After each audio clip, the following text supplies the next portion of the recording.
I've thought a lot about the decisions I made in 2016. And even after all this time, I'm comfortable with them. I don't think I could have made the other decision. And so, look, I hated it at the moment. And I knew it would suck years from now because people would never fully understand it. And so I'm kind of a little bit numb to it, honestly.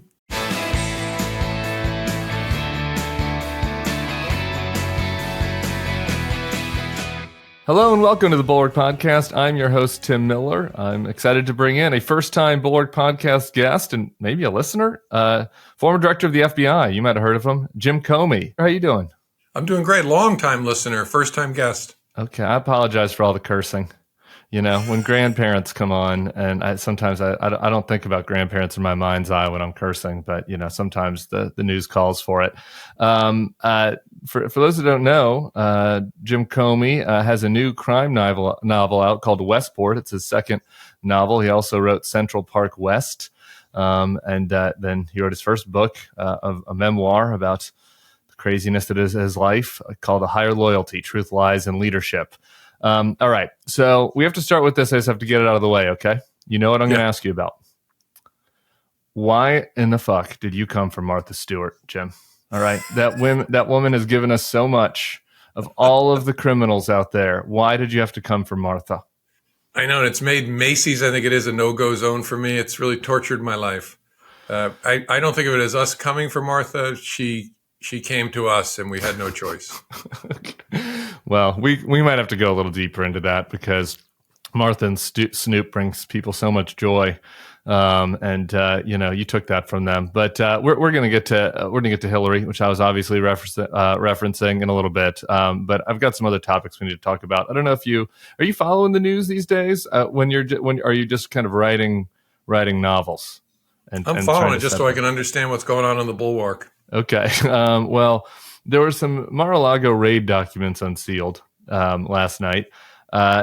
They included a line that talked about how the agents would have the ability to use lethal force if necessary. As a result, Marjorie Taylor Greene said that the Biden DOJ and FBI were planning to assassinate President Trump and gave the green light to do so. It's concerning rhetoric. Paul Gosar said Biden gave the green light to do a hit on Trump. I was hoping you might be able to explain to us how these sorts of things actually work.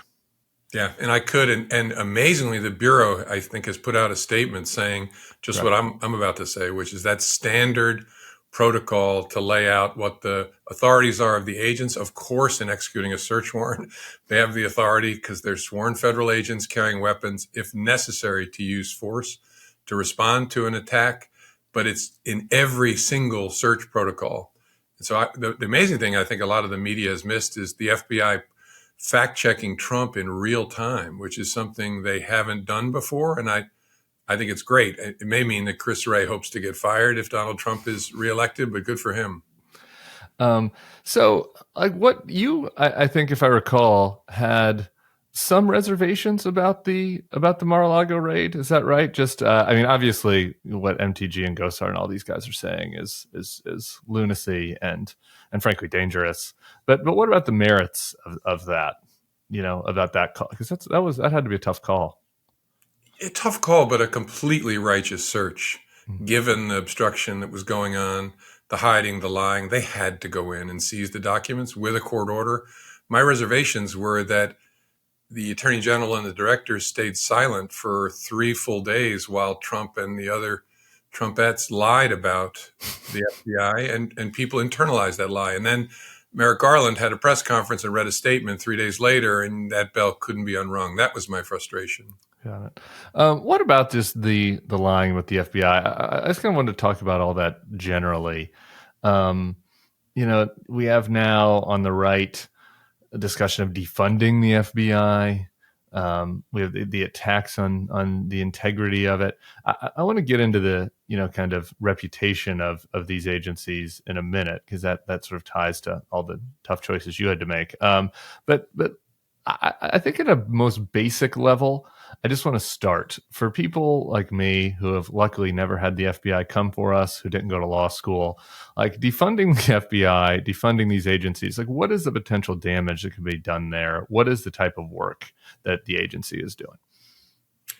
Well, right now, I am certain that hundreds of agents are trying to keep an eye on Hamas and Iran aligned terrorist elements that may be trying to come into the country, once in the country, trying to organize some sort of effort to attack. I don't know any more about this than I've seen on the news, but I know when I was director, Iran's presence and influence in our country was a huge part of the FBI's counterintelligence and counterterrorism work. So you want to defund that, I guess, and defund the investigation of exploitation of children, kidnapping, public corruption. Not far from where I'm sitting, Robert Menendez, a Democratic senator, is on trial for corruption offenses in a case that involves public corruption at the highest level. So we should stop the FBI from doing that work. It's just more than nuttiness. It goes beyond nuttiness, because nuttiness sounds charming. It's a nihilism that is part of the cult. And so let's just get dark for a second. Like looking ahead, let's imagine Trump does win, God forbid, a second term. Like, what is the potential damage that could happen within an agency like the FBI? Like when you think about what their plans are for staffing and the way that they would want, what they've said with Project 2025, et cetera. Like, what are some tangible risks you think to those efforts in a second term? The risks come through the president's ability to manage the Department of Justice in which the FBI sits. So to put in place, he didn't have the all-stars in his first term. In his second term, he'd be at the very bottom of the barrel, but it would be bottom of the barrelers who share his view that all of our norms, all of our traditions, all of our values are BS. And so put people in the Department of Justice to direct the FBI to take certain actions, to instruct the FBI to take certain actions. Now, how the FBI would stand up to that, I don't know. They're bound to follow the directions of the Department of Justice. And second, to control the money. Half of my budget at the FBI came from the national intelligence budget. So directed by the Director of National Intelligence, who I remember the acting was a unstable person named Rick Grinnell, I think his name was. And so you put him back in there, he's in charge of the budget and decides how the FBI is funded and what work it has the money to do. So those are the two major levers, but it's even darker than that because of Ben Wittes has written about this quite a bit, the ability to literally target individual Americans and say, I want you to bring to them full bear the investigative resources of the FBI, go through everything about them, and let's bring a case against them. That's a terrifying power that can be used. So, look, I think this kind of relates to the broader questions, but you mentioned Menendez. Hunter Biden is under investigation. Cuellar in Texas. Like there's several examples of Democrats that are being investigated by the Biden administration. And yet none of it seems to have any impact on the perception of the FBI that is being put forth in MAGA world, where they talk about how, the deep state is out to get them and there's a two-tiered system of justice targeting them. Like, how would you be thinking about that if you are in there right now? Because to me, it seems like there's no amount of doing the right thing that is changing the narrative of these people that are intentionally, trying to damage the agency's reputation without any care of what the actual reality is of what's happening. Yeah, it's frustrating. The only thing you can do is just keep pressing on and showing as much of your work as you can to the American people. I can remember when I first became director in 2013 and went to hearings on the Hill, and people who knew better would say things about the FBI, Republicans. And all we could do is just try and shout back into that wind and hope that it reaches not the cultists, but that it reaches a broader swath of Americans and tries to foster their trust in the system, because the justice system depends upon the faith and confidence of the American people. You're not going to reach the MAGA world, but I hope there's still a big piece of America that you can show your work to and regain confidence or maintain confidence. Do you think that America's struggled with that a little bit? I mean, I don't know that there's a good answer to this. A lot of times I think I've heard you say there are two doors; they both lead to hell. Like all their doors, that and the choices you had to face. A lot of these choices are just bad all around. But I worry about the less, as you said, some of the MAGA folks are never gonna, are unreachable at this point, which is a problem in its own right. But what about the lower info folks that are kind of seeing what's happening with these Trump indictments and are maybe sympathetic to the idea that this is political, that the Biden team is after them?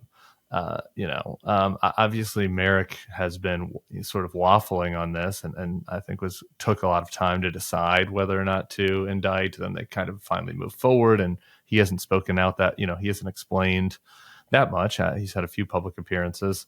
All of these choices are defensible, I think, in the micro, but in the macro, like what do you think about how they've done at explaining this stuff to good-willed people who are less engaged in the minutia of what's happening in Washington? Yeah, not well. I'm about to throw rocks when I was a bit of a rock catcher in government, so this is not fair. But my sense of it is they're really well-intentioned, but living in a different age. But I won't pick on Merrick Garland. I'll pick on my friend Bob Mueller. Okay. I mean, Bob is a person of tremendous principle and integrity, but one who long found the press and communicating with the press distasteful. And we used to have this argument because to communicate with the press is the way you communicate with the American people.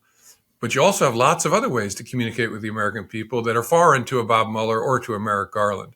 My frustration about the Mar-a-Lago search is millions of Americans were getting a lie buzzing in their pockets multiple times a day and not having anything buzzed to offer them a different view from the Department of Justice.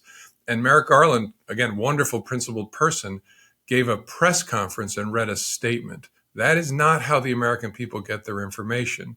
Yeah. And so I would have hoped there would have been people around the Attorney General who would say, you know what, here's how Americans are getting their stuff. So we ought to make sure that you speak in a clip and then we push it out through this platform and that platform to communicate with them. It was no different when they only got their information through broadsheet newspapers. You made sure you communicated in that way. So I've been frustrated by sort of the old school approach of the Department of Justice, which is principled, but old school. And so it's not reaching people. And people have asked, have they overlearned the lessons of some of the beatings I took? Maybe, but I actually think it's just the kind of people these are, principled people who are even older than I am and have been around and done things in a different way for a long time.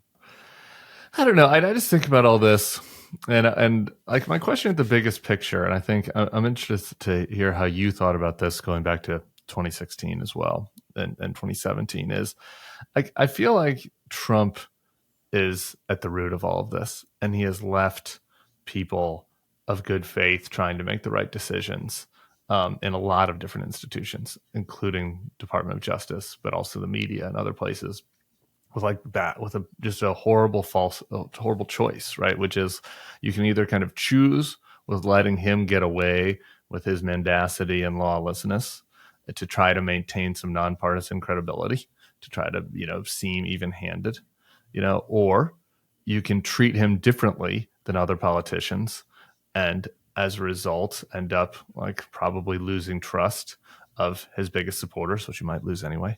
You can tell which side of this argument I'm on. But how do you do you think that's fair? Do you feel that whether it's Merrick Garland or whether it was a situation you're in, that people in these institutions have this burden of trying to choose between kind of letting him off the hook a little bit or treating him differently than they would treat other politicians? That's a great question. I don't know for sure. My reaction is that you don't have to change your principles and your values if you're the leader of, a Justice Department. You just need to change your tactics a bit. That is, you're facing a demagogue. The demagogue our founders feared has finally come, and he's able to communicate and manipulate millions of people. And so your duty is to protect public faith and confidence in that you're just, that your work is the Justice Department. And so the means by which you serve that duty could change, but I don't think you think of it differently. That is, you have to be out there all the time communicating to try and make sure the lies don't take hold. So it'd be very unusual to have the Attorney General speak about a search, the execution of a federal search warrant, right? That I don't know that's ever happened. I was urging him to do it within an hour. That's never happened. But you've never faced a demagogue like this. So I think the principles can be the same. The means just have to change. Yeah, but you can understand how somebody like that would be like, well, this is me treating Trump differently, right? This is me maybe putting my thumb on the scale that I feel like I have to go out and rebut him moment by moment. I'm not rebutting everything that Bob Menendez says about his gold bars, And so I can understand the reticence to do that. And I totally disagree with it. But don't you think that is what is undergirding a lot of this? Maybe. And if I were advising him, I'd say you're framing it wrong, because you need to keep your eyes fixed on your obligation to protect public faith and confidence. And if the corrosive messages were being beamed from a Chinese station on the moon, you would have to figure out how to respond to that so the American people don't lose public faith and confidence. So I don't think of it as putting the thumb on the scale. I think of it as being true to your obligation to protect the institution, no matter where the threats come from. Yeah. I just wonder, I'm going to get nihilist now. I'm going to be the dark one. Is it possible to protect these institutions in the face of something like Trump? Though I guess I look back at I've listened to some of your interviews about 2016 and what you were thinking about, and it's like this whole time you're trying to maintain faith in the FBI. You want the FBI to be non-political, right? That it's different from the Hoover days. It had been like this for decades, and so.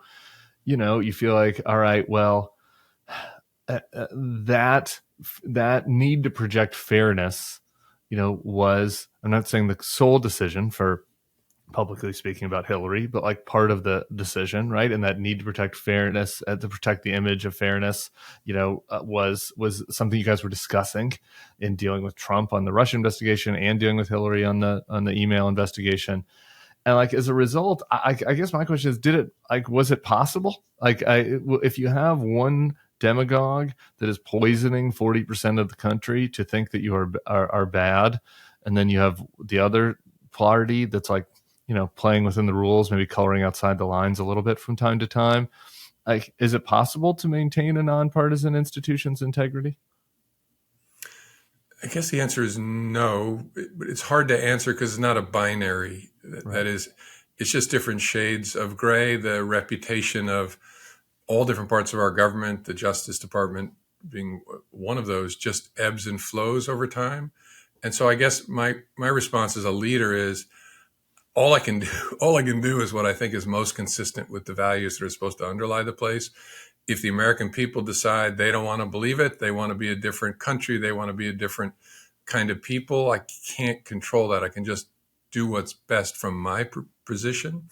But so I realize that's unsatisfying, but I don't know is the answer, whether it's successful. I mean, one of the Bureau's problems has long been, in a good way, it lacks friends in high places, right? Who speaks for the FBI, really? We've designed it so that the FBI director is never supposed to be inside the tent pissing out like Lyndon Johnson wanted Hoover to be. And as a result, you're a politician. You should not trust the FBI because the FBI does not give a crap what party you're from. If the gold bars are in the closet, they're going to lock you up. And so in a way, its independence is a threat to its independence. Okay, I guess. But at the end of the day, all you can do is communicate, try and act in the way that the institution expects you to act. And then I can't control the rest. Yeah. It's tough. But I guess the media should be the one that is in the FBI's side because they're the ones on the side of truth. As long as the FBI is acting responsibly, it should be that. But in the world of partisan media, you lose that megaphone as well. I guess I want to do one counter. You've done it. You've relived 2016 a bunch, but I just want to do one counterfactual with you on it because I think that there was something that was happening in late 2016 that was a fundamental flaw of a lot of people, myself included. I think Barack Obama included. I think Barack Obama would, and that is that we all assumed Hillary would win. And that the assumption that Hillary would win impacted choices. I think it impacted the president's choice not to push harder for Merrick Garland to be on the Supreme Court or to work out some sort of deal with Mitch McConnell because it was like, whatever, we'll just deal with it next year. I think that it impacted some of the way that the media covered it. I think the way that some voters voted, like, honestly, was impacted by assuming this guy couldn't win. And I wonder, if a person from the future, if the genie had come to you and said, Donald Trump is going to win, do you think you would have done the same thing? Yeah, that's a great question. I've asked myself that a bunch. And what I would have told the genie is, I can't listen to you. I can't consider that. I can't consider where things stand. But I wrote about this, and it caused me all kinds of heartache that I did. But I know how the human brain works a little bit. And I consciously pushed away all polls, all of that. And one of my best people asked, should you consider whether this might help elect Donald Trump? And I said, hell no, we can't. But I was living, as you were, in a world in which the air was Hillary Clinton is going to be the next president. Right. And so I'd be a fool to say that had no impact on me. It didn't at a conscious level, Sure. But I'm living in that world where I'm making a decision. The other door to hell was to conceal that we had restarted an investigation that might end up in a different place after Hillary Clinton is elected president, which would be, for her and the country, devastating. Again, I didn't consciously think about that, but I think I'd tell the genie, go away, and then it would probably influence me in some way, honestly. Yeah. And I've also asked myself the counterfactual, should I have done, I actually don't think the call was that hard for me, but should I have done to what write I the think letter? would have You been mean the call? Sorry, to tell Congress that my testimony had been inaccurate. Yeah. That if I could go back in time, should I have done what I believe to be the unethical thing, and armed with knowledge of the future, make a decision to make it harder for Donald Trump to become president? And that's when I stopped asking myself these questions. You know what I'd love to see someday is an analysis of that proves I was irrelevant. Because 2020, I was home in my pajamas. Life isn't like that. Life isn't like that. I was in my pajamas in 2020, and the vote closed, narrowed in the same way. Late deciders went for Trump in the same way. And so I would love some PhD candidate to do that work, but I've never seen it. Yeah, sure. I'd love to be let off the hook too, but I know I don't think we unfortunately get that in life. Well, maybe in the afterlife. I don't know. I want to get to your afterlife thoughts in a second. But I don't know. I guess I do wonder the element of it. Like what is it like for you to think that when it comes to the rule of law, when it comes to the conviction about your distaste for the way that Donald Trump has assaulted all the things that you care about, like at a values level and at a career level, and like that there's a group of people that you're totally aligned with in that, like ideologically, values-wise, philosophy-wise, and a lot of them look at you and say, I hate you. Like that, like what is that like? Do you think about that?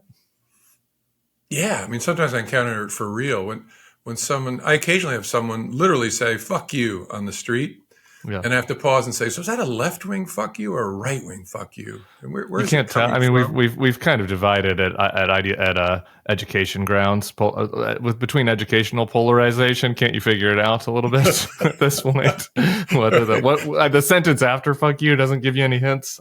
Right. And the articulation. Yeah. Well, someone said on the streets of New York not long ago, "Fuck you, what you did to this country was disgraceful." And so I paused and I thought, I guess the use of disgraceful probably tells me it's a left-wing fuck you. Disgraceful left-wing. But look, it's painful, but I risk sounding like I'm overconfident, but I've thought a lot about the decisions I made in 2016. And even after all this time, I'm comfortable with them. I don't think I could have made the other decision. And so, look, I hated it at the moment.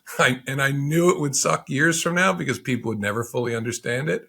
And so I'm kind of a little bit numb to it, honestly. Yeah. He put us on this situation. I don't know. I kind of would have liked to, I'm just going to be honest. I would have liked to hear that you're like, it torments me. Once a month, I wake up in the middle of the night and I'm like, oh, Jim. I kind of wish that. I know that's maybe a darker part of me that wishes that you were just once a month tormented. Because I'm tormented. I understand it. I feel like he put us all in this situation, right? Like everybody's in this situation. This is the thing that frustrates me is that we're all rending our garments here on podcasts. Like Did I make the right call? Did I make the ethical call? And they don't give a F. And that is an advantage. Like, it's a political advantage they have. That's the frustrating thing for me. Yeah, it is. It is. But I'd rather be us, the tormented, counterfactual proposing people, than the others. All right. I want to get to the book and I want to get to your Twitter. But one more kind of moral weight question I have for you. Do you think what would you, like, let's say Trump hadn't fired you. Like, do you think you would have stayed? Like, how long do you think you could have stayed? Would you have considered resigning? Like, talk to me about the moral calculus you think about people that were in then, and then kind of project that out to the possibility that I might win again. What are people in your kind of world, who have responsible jobs, who are responsible for lives? What are they supposed to do in the face of that? Yeah, I thought about that a lot after 16 and the first 5 months of 17. I was determined to stay because I thought my obligation was to try and protect the institution from a really bad guy. And I thought, and I knew it was going to be agony, because I'd have to decide, so how much can I bend to protect this place? And what's the trade-off between sort of pieces of my integrity and the institutional integrity? And honestly, I thought, it's going to be really hard to stay. I will never quit. But with this guy, we're so different. And I'm only going to bend so much, because at some point my bending becomes the institution bending in a corrosive way, that it wasn't going to work out. But I was going to try, and I dreaded it, but I thought I just have to stay. So I think that's the calculus that people are making in those jobs, is how long can I stay? How much of myself can I lose in service of something that's more important than I am? And it's hard. I mean, look, I think Christopher Wray, my successor, is a principled person, used to work for me, somebody I know has strong integrity. And he stayed silent after January the 6th, I think, so that Trump didn't have an excuse to fire him in the last 3 weeks of the Trump administration and replace him with one of the, Matt Whitaker wingnuts, right, taking a break from extra large toilets to run the FBI on an acting basis. And he knew how much harm that would do. So I think he made a choice, which was, I'm sure, an agonizing choice for him. Don't say anything. Don't be public. Let the head of the Washington field office represent the FBI so that I'm able to stay and protect the institution. So there's thousands of those choices being made. And I sure hope those good people don't have to make them again for 4 years. What do you think? I'm genuinely torn about this. I kind of fall in, and this is maybe wrong. I've had deep arguments with this with people that I respect. I sort of fall on the other side. I kind of think people should have quit and not protected us from him, and had to deal with the consequences of their choice. And I think that maybe not. I don't think it's a guarantee that we wouldn't be here right now had Trump not had people protecting him. But I think maybe we wouldn't be here right now, because the damage would have been such that that something would have come to pass that would have prevented Trump from returning. Yeah, but I don't know. Right. I think it's tough. It really is tough. What do you think? What would you say about somebody that came to you and said he wins? They call you in November. They're the deputy director. They're like, off the record, do I stick? What do I do? What would you say to them? I would say stay as long, because I would say stay as long as you can. Again, consistent with your values. Don't trade yourself, but you may be able to, because the institution, you may be able to hide the institution a little bit from the power of this really bad man. You may be able to be a buffer between the career people and the institution. It's just very hard to say, because you can't predict what the trade-offs will be, but just never forget that there is tension between those two interests, your own interest in the institutions. And at some point, you just have to have a line where I will not cross this line. I will not act in this unprincipled way, and I will not enable this bad man. But what I advise them is, don't put yourself in that position to begin with. I've advised a lot of people about what to do in terms of joining the Justice Department during the first Trump administration. And I told them all, join at a career level. If you join the Southern District of New York, you'll be away from him, but don't join in a way that will bring you into that orbit where you'll have to make those choices. Yeah. What do you think the scale of the threat is ahead of domestic unrest in the fall? Like if you're at the FBI right now, what would be your threat level? And obviously you're not getting briefings, et cetera, anymore, but just from your Yeah, experience. I have a reaction that may surprise people. I think there's a continuing threat of one-off individualized violence against public officials and election workers and people like that, because the poison is flowing through MAGA world. And so people will be motivated to threaten, which is awful, and in individual cases to do harm, which is awful. So I don't want to downplay that at all. Yeah. But I think the risk of large-scale violence is very, very small, approaching zero, because a message has been sent, a deterrence message after January 6th especially, which is you F around, you will find out, and it will ruin your life. What DOJ has done since January 6th is really important. And I know this from talking to people still in the game. They scared the shit out of a lot of people who are not jihadis. There's nobody, not nobody, almost nobody looking to lay down their life for the Orange God King. Instead, they're people who are caught up in the cult, but they have families and jobs and ties in the community. So they are deterrable, and they've been deterred. And that's why there's no big crowds at Mar-a-Lago. There's no big crowds outside the 100 Center Street. There aren't going to be big crowds at an inauguration, no matter who's inaugurated the next president, because a message has been sent that's been heard. Now that you said F around and find out, I'm feeling less bad about all my cussing on the podcast. All right. What, I want to do the book, but one other thing I really wanted to get to, people might not know about you, especially if they're younger than me, or if, everything's washing away like the sands of time in the news these days. But in the before times, in the pre-Trump world, there's this amazing story that you were involved in, where you were in the Bush administration, you're a deputy attorney general, and you were one of the very few that spoke out about preventing the use of torture. And there is this moment where this comes to a head, where John Ashcroft is in the hospital and you're at his bedside. And I was wondering, for the listeners that don't know that story, if you wouldn't mind sharing it. Yeah, we had a collision inside the administration over a classified program, and the attorney general was stricken with what was called acute pancreatitis and was in intensive care, very, very ill. And so I became the acting attorney general.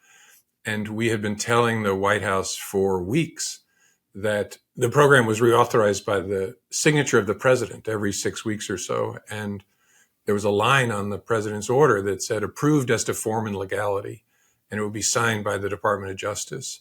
And we had told them for weeks, we can't sign off anymore. And because there's a real problem with the legality and constitutionality of what you're doing. And so we're not going to do it.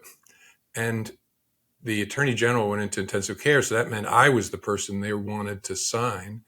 And because I refused, one night, the two White House officials went to the intensive care bedside of the attorney general. And I learned of it on my way home because the attorney general's wife called his chief of staff and said, there's people coming over to see John Ashcroft. And we've said no visitors, but they said it's an urgent matter of national security.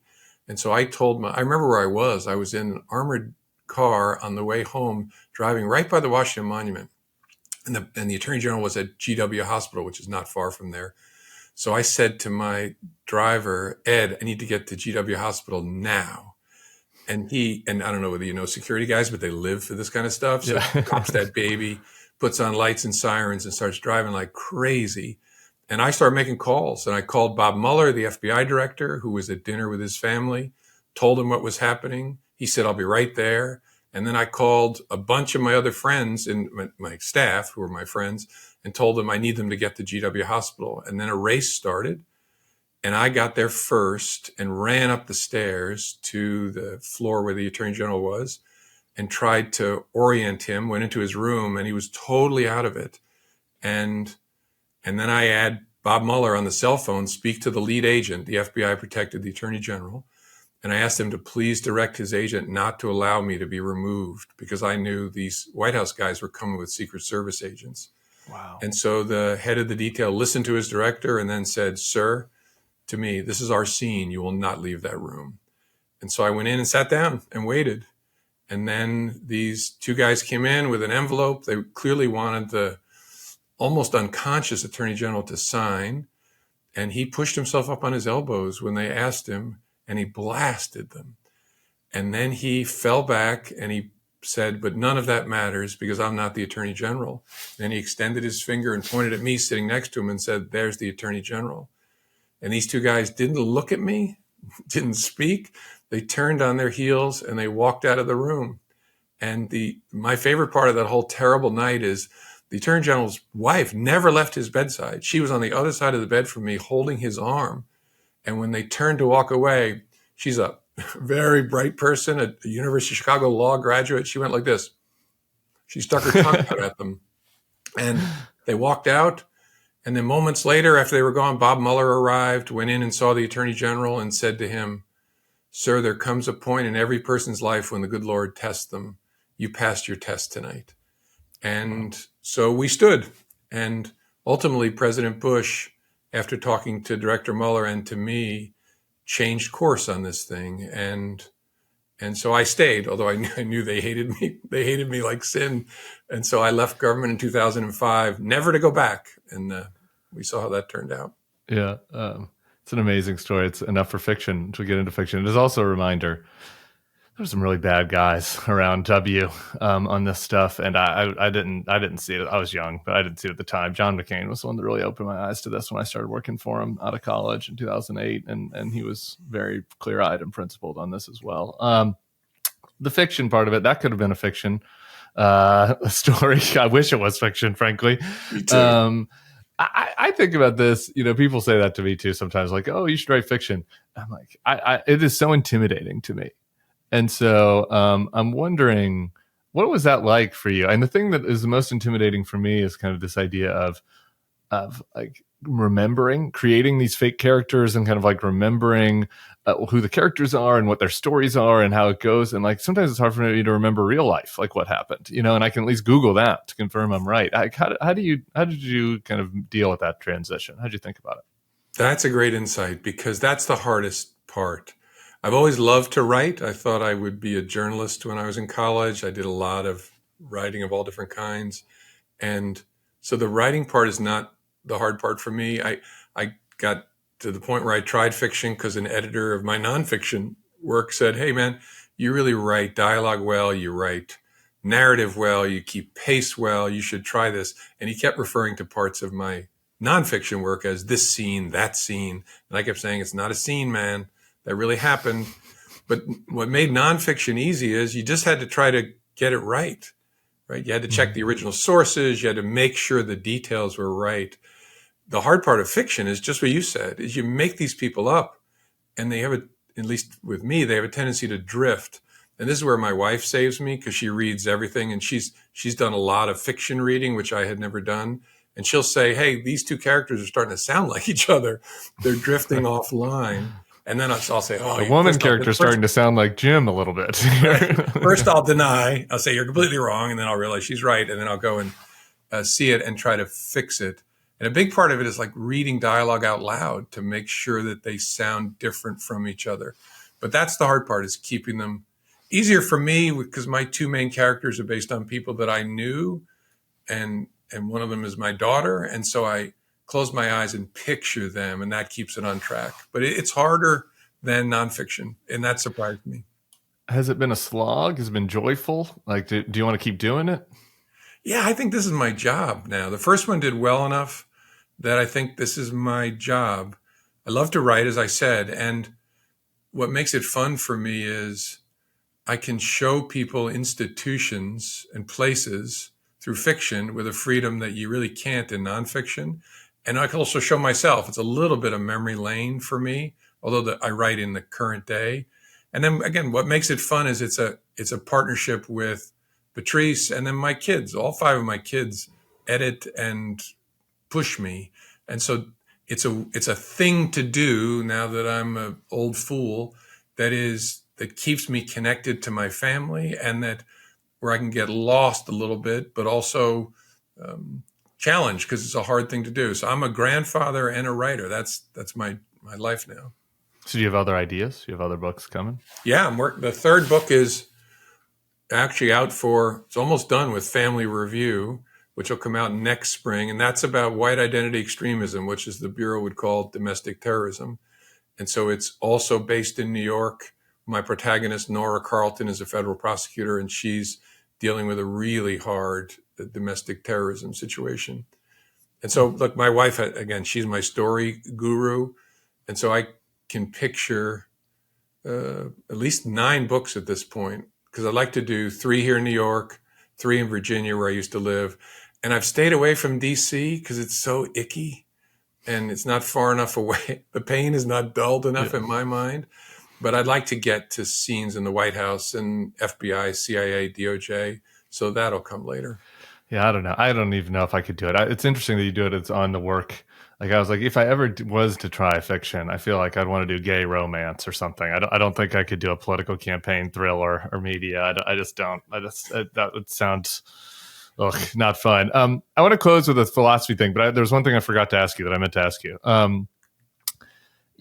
Probably because of the reasons we've been discussing, the 2 hell doors that you had, having Jim Comey out on the campaign trail with Joe Biden's probably not that helpful, this year, though maybe there's certain things you could do. What about some of your other colleagues, though? I do think that there's some people that work for Trump that do have gravitas, that could speak out, could do a little more. What do you think about that calculation? I think that some of them feel maybe out of ethical reasons or principled reasons that, like, they shouldn't be in TV ads, or they shouldn't be in Scranton on a speech stage. But I don't know, maybe they should be. What do you think about the ex-Trump officials? Yeah, I think they should choice this year, because the stakes of this election are so incredibly high. I think that they ought to find a way to participate where they can be effective. And I agree with you. It may not be knocking on doors in Scranton, but I'm looking for the same thing. How can I be helpful? I don't want to do anything that's counterproductive. But if there's, like in 2020, I spent a lot of time talking to university audiences because I thought that for some reason I connected with them, they connected with me. And I wanted to make sure that if there was a marginal difference I could make, I made it, because I didn't want to leave anything in the locker room. I hope my former colleagues see it the same way. I hope former Republicans and Republicans see it the same way. I know the Bulwark has written and talked about this a lot. Those people ought to be, and Biden people ought to be reaching out to them. They ought to be saying, this isn't about policy. This is about the rule of law and what is America. We'll get back to fighting about the other things we disagree about. They ought to follow the Bulwark's example and say, okay, there are principles at stake here that require everybody to get in the game. Sitting out is a vote for Donald Trump. Writing in your favorite philosopher is a vote for Donald Trump. How dare you? This is something much, much more important than any of that nonsense. Yeah. Well, I might have some homework for you then. We might need some help getting some of, maybe the way you could be helpful is to try to compel some of your old friends to be a little more helpful. But we could talk about that. All right. My last thing for you. We're talking to Ben Wittes, also your good friend, on today's episode. He was part of your Twitter outing unintentionally. You had a secret Twitter, Reinhold Niebuhr, who is a Protestant theologian.